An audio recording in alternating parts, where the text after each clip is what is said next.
নমস্কার বন্ধুরা, চলে এসেছি তোমাদের সামনে আরও একটা ভিডিও নিয়ে। এখন ঘড়িতে বাজে 11টা। এখন থেকে এই ভিডিওটা শুরু করছি। রান্না ভাত বসিয়ে দিয়েছি, এদিকে কড়াতে মাছ দিয়ে দিচ্ছি, আর এদিকে সব সবজি কেটে জোগাড় করে নিয়ে এসেছি। চলো দেখতে থাকো রান্নাটা করতে থাকো। তরকারির রংটা দেখেছো তো, কি সুন্দর লাল টকটক করছে। এবার মাছগুলো দিয়ে দিই।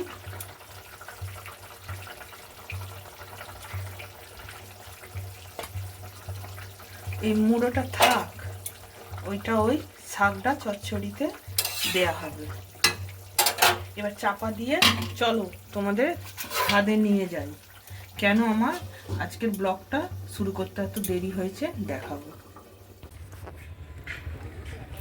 দেখো কেন আমার ভিডিও আজকে শুরু করতে এত লেট হয়েছে।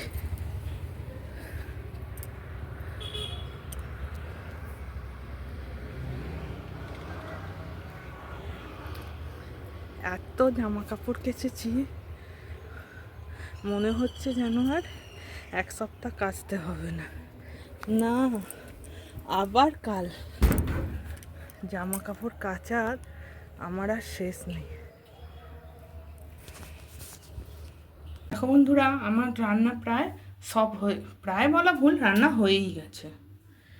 এই দেখো ভাত, আর ভাতের হাঁড়ির সরার মধ্যে একটা ছোট্ট বাটা মাছ ভাজা আছে, আর এদিকে ফুলকপি আলু মাছ দিয়ে তরকারি, আর এই ফুলকপির ডাঁটা পাতা দিয়ে মাছের মাথাটা দিয়ে একটা চচ্চড়ি। দেখো বাসন কোসন সব কলতলায় নামিয়ে এসেছি।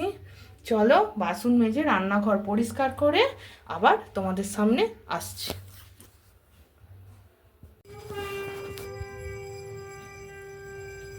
চলো আজকের ভিডিওটা এই পর্যন্ত। যদি ভালো লাগে অবশ্যই লাইক করো, কমেন্ট করো, শেয়ার করো অ্যান্ড সাবস্ক্রাইব করো। টাটা, আমি খেয়ে নিই, পরের ভিডিওয়ে আবার দেখা হবে তোমাদের সঙ্গে।